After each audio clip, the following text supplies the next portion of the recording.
ہو۔ میری قوم کے جوانوں، بھاگ کے شادی مت کرو، تمہاری تقدیر میں جو لکھ دی گئی ہے بھاگ کے کرو گے تو وہی ملے گی، نہ بھاگو گے تو بھی وہی ملے گی۔ بھاگنے میں نقصان کیا ہے؟ بھاگنے میں نقصان یہ ہے اگر بھاگ کے کرو گے تو پوری زندگی لوگ تمہاری بیوی کو تانا دیں گے، شادی میں جائے گی تو عورت ایک ایک کو ٹھنکیا ٹھنکیا کے کہے گی دیکھ وہ بھگوڑی آئی ہے، یہی نا، عزت نہیں پا سکے گی، کبھی عزت نہیں پا سکے گی۔ جب ساس بہو کا جھگڑا ہوگا تانا وہی ملے گا تو بھگوڑی ہے، جب دیورانی جٹھانی کا جھگڑا ہوگا تانا وہی ملے گا، ننند بھاوت کا جھگڑا ہوگا تانا وہی ملے گا، کبھی عزت نہیں پا سکے گی۔ اس لیے ارینج میرج کرو، لو میرج مت کرو، یہ کوئی لا وہ کوئی چیز نہیں ہے۔ اصل محبت تو یہ ہے اس کو تانے سے بچا لو، اس کو زمانے کے تانے سے بچا لو، اور پھر ساری زندگی 18-20 سال تک یہ تانے سنتے رہو گے۔ جب بچے بڑے ہو جائیں گے تو کسی شریف گھرانے کا رشتہ نہ تمہارے بیٹے کو آئے گا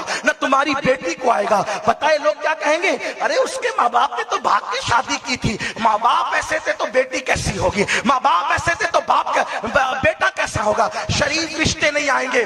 تھوڑی سی غلطی کر کے اپنے بچوں کے مستقبل کے ساتھ کھلواڑ نہ کرو۔ اللہ نے تقدیر میں لکھ دیا ہے، خدا ملائے گا اسی سے جس کو تمہاری تقدیر میں لکھا ہے۔ حضرت سلیمان کو ملایا کس سے؟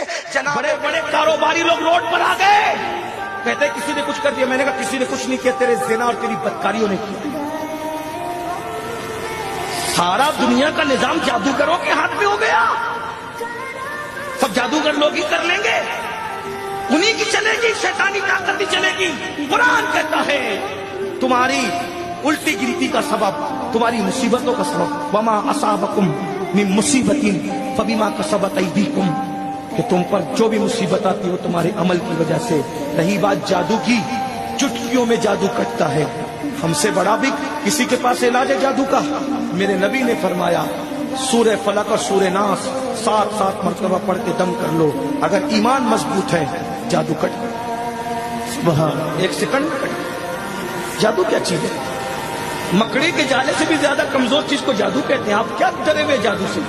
ہمیشہ باوضو رہو، اللہ کے رسول فرماتے جو باوضو رہے گا اللہ کے قلعے میں محفوظ رہے گا۔ جب اللہ کے قلعے میں محفوظ ہو کسی کا جادو تم پہ اثر ہی نہیں کرے گا۔ لیکن آج تو ہماری بیٹیوں کو ہم اسکول بھی اکیلے بھیجتے ہیں، کالج بھی اکیلے بھیجتے ہیں، پکنک پر بھی اکیلے بھیجتے ہیں، بازار میں بھی اکیلے بھیجتے ہیں۔ اتنا بیزی ہو گیا مسلمان کہ اس کو اپنی آبرو کی حیثیت ہی نہ معلوم رہی ہیں۔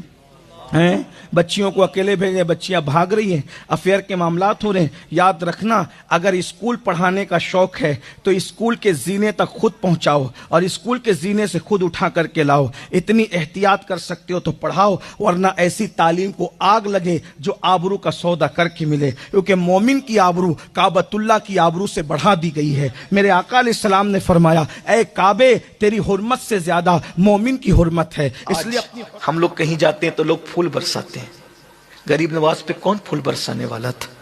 غریب نواز کے لیے تو ہزاروں سانپ تھے جو منہ کھل کے کھڑے ہوئے تھے۔ کوئی پتھر مار رہا ہے، کوئی گالیاں دے رہا ہے، کوئی جادو کر رہا ہے، کوئی ملک سے نکالنے کی دھمکی دے رہا ہے، کوئی قتل کی بات کر رہا ہے، کوئی خنجر چھپا کر کے لا رہا ہے۔ اتنی محنت کی، ایک مشن لے کر آئے تھے۔ یہاں ان کا کوئی رشتہ دار نہیں تھا، یہاں ان کا کوئی مرید نہیں تھا، یہاں کوئی تاریخ لینے والا نہیں تھا، یہاں کوئی کھانا کھلانے والا نہیں تھا، یہاں کوئی ویلکم کرنے والا نہیں تھا، یہاں کوئی سواگت کرنے والا نہیں تھا۔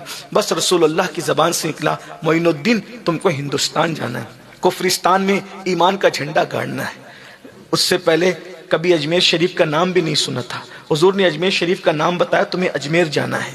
اس کی نانا جان میں تو اجمیر کو جانتا نہیں۔ 2 روایتیں ہیں، حضور علیہ السلام نے انار دیا اور کہا کہ اس میں اس کا نقشہ موجود ہے، اور ایک روایت ہے کہ اپنی ہتھیلی میں رسول اللہ نے ان کو اجمیر مقدسہ کا راستہ بتایا۔